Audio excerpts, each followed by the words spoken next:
just another wee quick video for something that I've managed to put together, alright.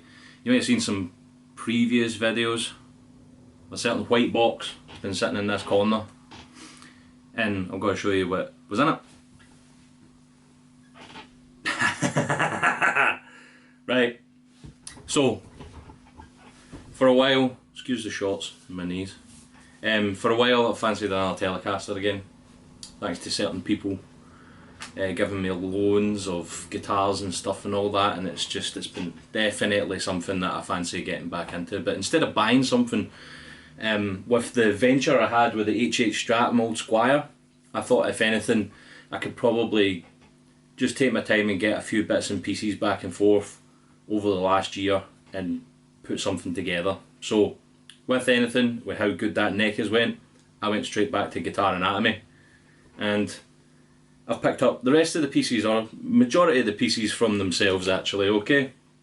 So big help for myself putting this together was my pal and chap, good guitar chap, is Tiger Repair from Kilmarnock, alright. I'll put a link to his Facebook in here so you can check him out. If you ever need anything from like guitars, refinishing, putting together again, and more importantly gluing stuff together again, hit up Tiger. He's a very good boy, so he is. So let's take a quick rundown of the spec of this guitar then. So I've opted for, Guitar Anatomy's got a roasted maple vintage neck, alright, 21 frets, no truss rod. It is over here with a big screw end on it. I thought we'll go a wee bit with that, alright.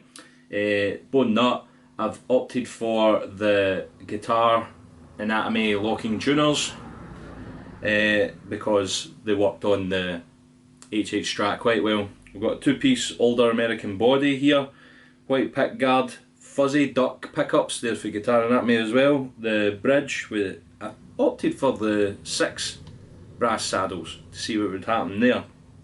And that's basically everything from Guitar Anatomy. So the control plate I picked up from James Home of Tone so I could get the slanted pickway selection. It's an Oak Grigsby pickup selector with a couple of tone pots that I add here. The James Home Tone helped me out with the knobs as well here, so they're pretty neat. I've added a treble bleed and a 47 nanofarad cap here, so it's kind of subtle actually, and a pure tone jack, just like what my others have been, because it's good sturdy double-sided thing. It's that, you know, the jack's not going to fall out. And strap buttons, ferrules. I've just went with a black back plate there for the sakes of it, the same as the strap buttons. But we've come out the other side of it and we've got this. See what it sounds like. We've got the telly lead straight into the Flynn settings here. I've got the usual stuff set up that I've got normally with the stuff here. I've got the Flynn going into the sewer reactive load with the Kerry Wright 4x12, and I've got Sound Toys plate reverb because I can't ever do without reverb, alright? So what we'll start with is the idea of bridge pickup, full volume, full tone, and we'll just run through a couple of selections and see what happens, eh? Here we go.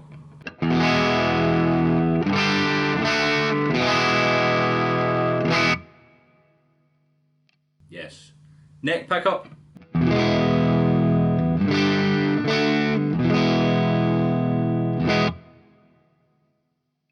You can hear the in-between maybe is... In-between is kind of cancelling out the little bit of noise that's there.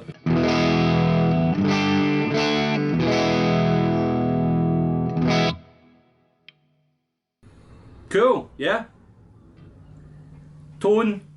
I say it's kind of subtle, but it's good, it's usable. We'll see how far we go with it. All the way down.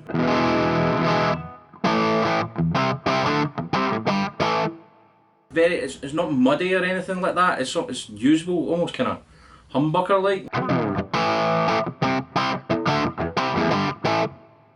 All the way up again.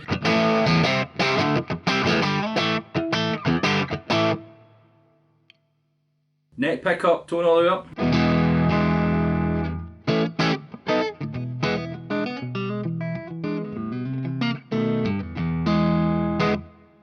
Tone all the way down.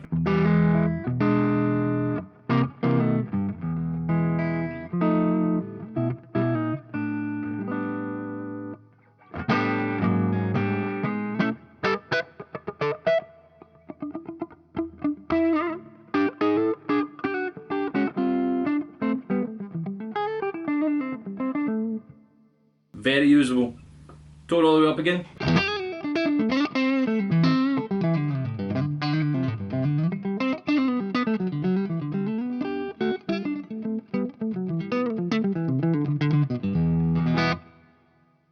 Yes.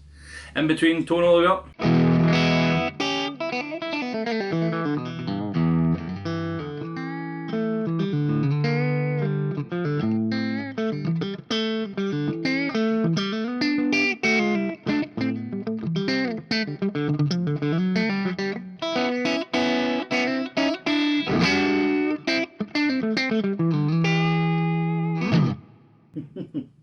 Tone all the way down.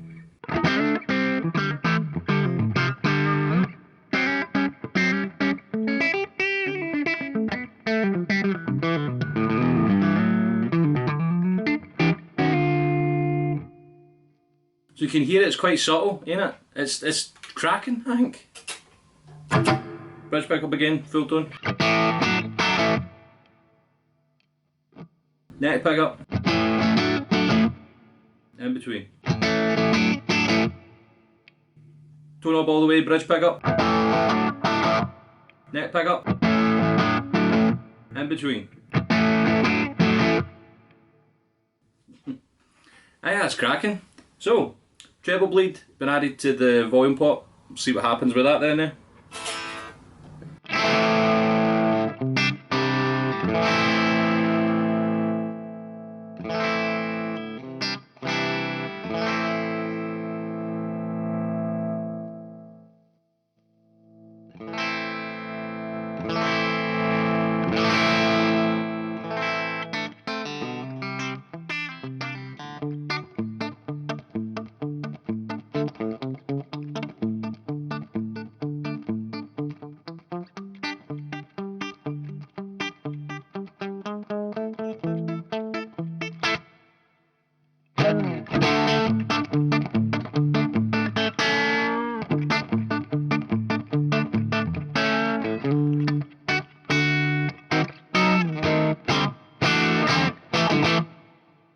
Yes! So we get to clean up a wee bit.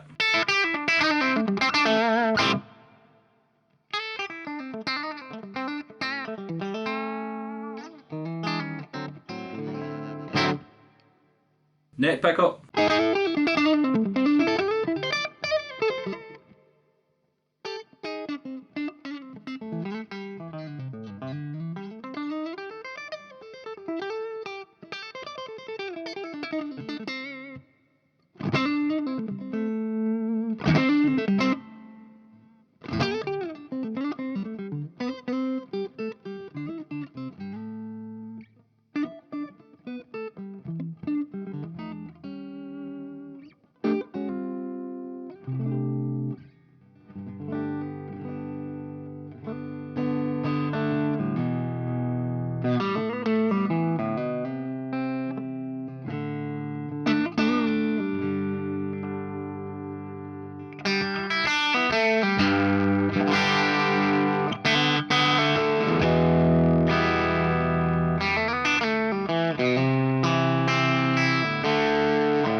Yeah.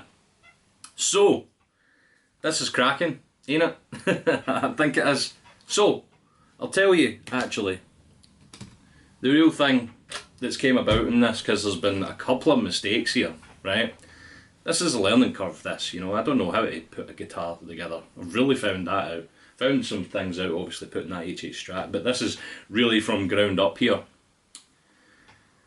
So a big part of it, where I started, I didn't video this because it was just sporadic times across months, this, you know, and I've not been taking care of the idea of videoing all of it.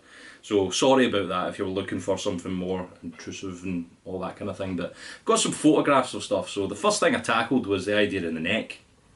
The neck was champion straight for Guitar Anatomy, as is.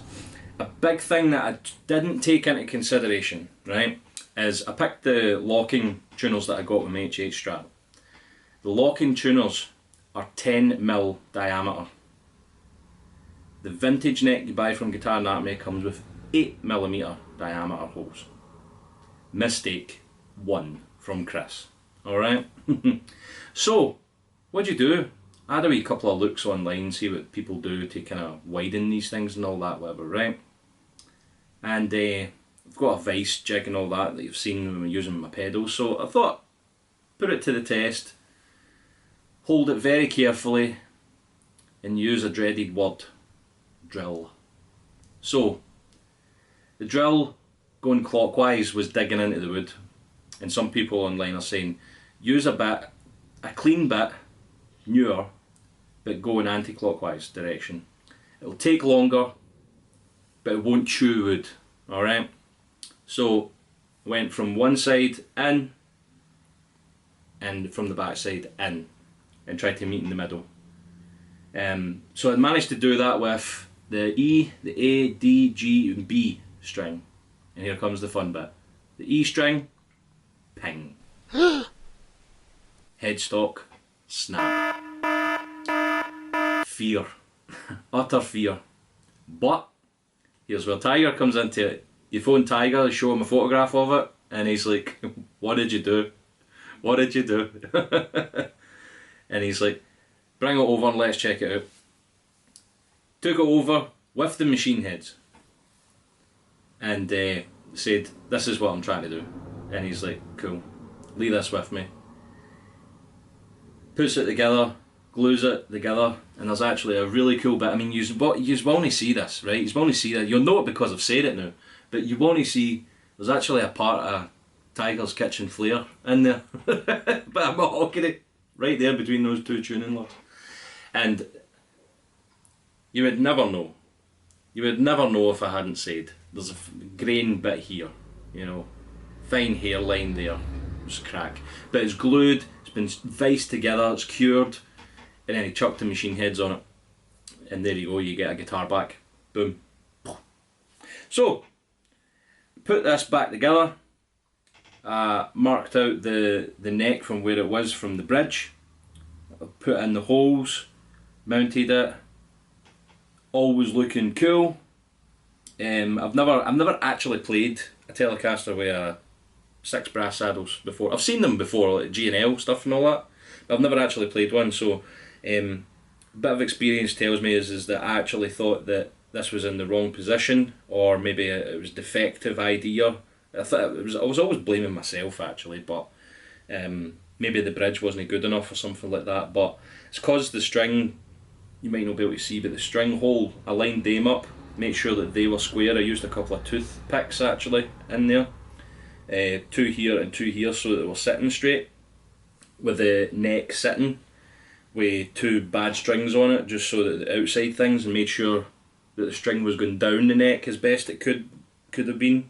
And then I drilled the 4 holes for mounting the bridge to the body.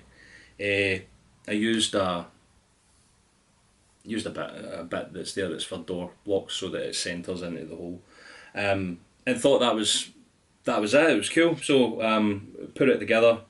Actually, before we go further, I've actually opted for the idea of using copper tape in the cavities here.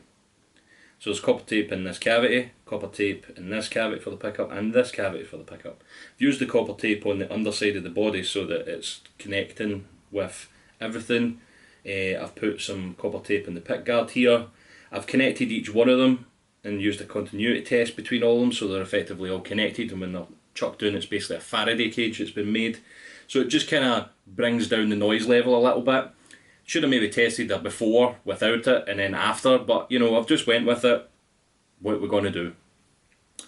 And I think it's maybe reduced some of the noise. It's not took anything away from a tone perspective, I don't think. These fuzzy duck pickups, I mean, I think they sound great. That's just guitar straight into the Flynn there, just like that. What more would you want? Little boost maybe? And that's it. And we pulled off a guitar, but we had a thing. So with the guitar itself, it's the first time I've actually had a guitar that's got the truss rod adjustment here and not at the headstock, because it's vintage. And what Tiger said, he was talked about a bit of relief on the neck which I'm fine with. I'm not a very objective to the idea of having super low action, because I'm happy enough. See, as long as I get to play the guitar, it's comfortable in my hands, it works. I honestly do not know, I've never taken measurements of any of these guitars, string heights or nothing, right? Absolutely nothing. It's more of, see, as long as it works, it does the job. And if I pick up this one or go to the next one, my hands are just going to do what they're going to do with that guitar, because they're just used to that guitar. I play these all the time, right? So we done that. Tiger got a hat. I popped the neck on, screwed it on, everything like that, strung it up, and there was a couple of things off the bat. I had to fix the nut. I had to go with my Music Nomad files. Done an alright job apparently. Again, and what happened was the strings were popping out the saddles, especially the E and the A string here, alright, they were popping out the saddles. The rest were kind of alright. So we took it back to Tiger and he checked it out. We were thinking obviously the position of the bridge may have been off slightly, because essentially the guitar string hole there comes through and then it wraps around the screw essentially, and then sits and nestles on the groove of the brass saddle off down the neck. And what Tiger found out is there's nothing wrong with the position of it, it's actually fine, but he's just essentially added a wee bit better of a groove into each saddle here, and they're sitting quite a thing. I've been playing this and it's just absolutely no hassle, alright? Nothing slipped. We took a wee bit of while, had it up here, sitting, playing, stretching strings in, sitting, playing, stretching strings in. Gave it over to Tiger again. We found out that the intonation was off. So we pulled these saddles back. You can actually see I've done it under string tension here. You'll see it if you ever get a shot of this, but I pulled the saddles back whilst they were under string tension, so there's a bit of a groove and marks and all that in the bridge, but I don't care, it's my guitar. So we've done that, pulled it back, let it sit, played, stretched, had to pull it back again to get better intonation. We found out the further the saddles get pulled back, the pin actually goes up, because as it's going back, it's effectively just pushing the saddle pin that comes through here up and up and up. And what actually happened was it actually was hitting the string. You couldn't actually play a note without it hitting here. So another wee visit to guitar. Tiger again, he helped, boof, got the Dremel out, helped curve these, snap them off, and here we're at a perfect instrument again. So I think what I'll need to do is we'll need to just play quite a few wee videos with this. We'll have a shot with the Flynn, have a shot with the Fender, have a shot with the DV Mark, have a shot with the Fractal, have a shot with some millions of pedals, fuzzies, overdrives, delays, the rest of it. You know that recently, especially with the Junior, that from Pershore Guitar Services there, it's been a kind of country twang thing that I'm going after recently, just because it just sounds so much fun. And this is nestling into that idea very well, I think. So we'll see where we go with it, have some fun, and we'll see what happens in the next video. Thanks for tuning in. Cheers.